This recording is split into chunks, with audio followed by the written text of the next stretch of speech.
విశాఖ జిల్లా TDP tea కప్పులో తుఫాన్ రేగుతోంది. సీనియర్ల మధ్య ముసురుకుంటున్న మనస్పర్ధల్లో బజార్కెక్కుతున్నాయి. ఎమ్మెల్యేల అసంతృప్తి జ్వాల చల్లారక ముందే మాజీ ఎమ్మెల్యే గండి బాబ్జీకి జరిగిన అవమానం టీడీపీకి తలనొప్పిగా మారింది.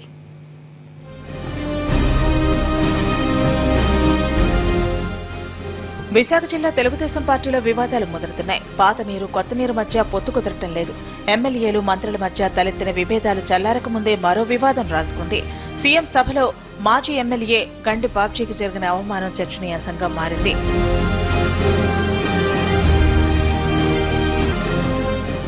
సబ్బవరం మండలం వంగలిలో పెట్రోలియం యూనివర్సిటీ శంకుస్థాపనను ప్రభుత్వం ఘనంగా నిర్వహించింది.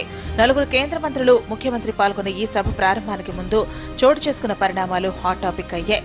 ఇటీవలే పార్టీలో చేరిన మాజీ ఎమ్మెల్యే గండి బాబ్జీని సభ ప్రాంగణం దగ్గర పోలీసులు అడ్డుకోవడంతో గొడవ మొదలైంది. పార్టీ నేతలకు గండి బాబ్జీ వర్గీయులకు వాగ్వాదం జరిగింది. వీఐపీ పాసులు లేకుండా సభ ప్రాంగణంలోకి అనుమతించలేవని పోలీసులు స్పష్టం చేయడంతో మాజీ ఎమ్మెల్యే ధర్నా ప్రారంభించారు. సీఎం వచ్చే సమయం దగ్గర పడటంతో గండి బాబ్జీతో పాటు పలువురు టీడీపీ నేతలను అరెస్ట్ చేశారు.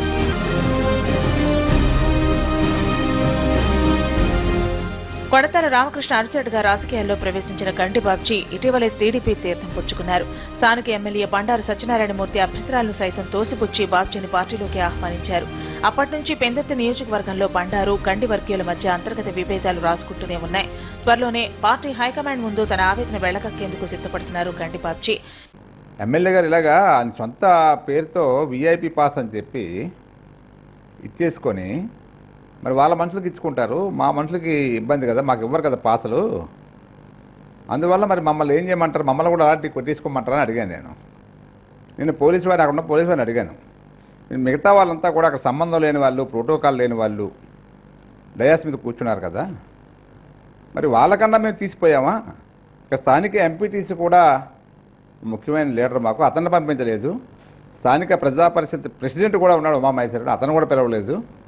మాలాంటి వాళ్ళకి సీఎం గారి మీటింగ్కి అర్హత లేకపోతే ఎవరికి అర్హత ఉండదు? ఇక్కడ మేము పార్టీ మనుషులమే, పార్టీ అభివృద్ధి కోసం పనిచేస్తున్నాం. సీఎం గారిని మేము కూడా స్వాగతం పలకాల ఉద్దేశంతో మేము వచ్చాము తప్పితే వేరే ఉద్దేశం కాదని. ఎవరి దారి వారిదే అన్నట్లు ఉన్న మంత్రులు, జిల్లా అధికారుల తీరుపై గురుగా ఉన్న ఎమ్మెల్యేలు ప్రత్యేకంగా సమావేశం నిర్వహించడం, తమ అసంతృప్తిని బహిరంగంగా వెళ్లబుచ్చడం ఇటీవల హాట్ టాపిక్ అయింది.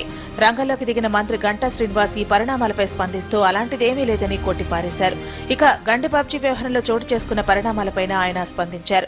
కొంతమందికి ప్రోటోకాల్ ఇష్యూ ఉండొచ్చు, కొంతమందికి ఏదైనా ఇండివిజువల్ వాళ్ళ కాన్స్టిట్యూన్సీలో డెవలప్మెంట్ ఇష్యూస్ ఉండొచ్చు, కొంతమందికి వేరే ఇష్యూస్ ఉండొచ్చు. వాళ్ళు జనరల్గా వైజాగ్లో ఏంటంటే ప్రతి నెల ఎమ్మెల్యేలు కలుసుకోవడం అలవాటు. ఆ బ్యాక్ డబ్బులు మళ్ళీ కలుసుకుంటే దాన్ని మీరు అన్నీ కలిపి క్లబ్ చేసి అందరికి కూడా అసంతృప్తి లేకపోతే ఇదని చెప్పి దాన్ని బయటకు ఎక్స్పోజ్ చేసే తప్ప నేను అందరూ ఎమ్మెల్యేలు మళ్ళీ కలిశారు, మాట్లాడుకున్నారు. ఎక్కడ డిస్కషన్ కానీ చర్చ కానీ ముఖ్యమంత్రి దగ్గర ఏమీ లేదు. ఇది టీ కప్పులో తుఫాన్ లాంటి తప్ప ఏమీ లేదు. మీరు ఎక్కువ దాన్ని ఇంకా ఫ్యాబ్రికేట్ చేసి దాన్ని ప్రొజెక్ట్ చేశారు తప్ప అక్కడ ఏమీ లేదు. విశాఖ టీడీపీలో రేగుతున్న వివాదాలపై అధినేత చంద్రబాబు సీరియస్ గా ఉన్నట్టు తెలుస్తోంది. పెట్రోలియం వర్సిటీ శంకుస్థాపన కోసం వచ్చినప్పుడే జిల్లా మంత్రులు, ఎమ్మెల్యేలను పిలిచి బాబు క్లాస్ పీకుతారని ప్రచారం జరిగింది. కానీ చివరి నిమిషంలో ఆ నిర్ణయం మార్చుకున్నారని వినికిడి.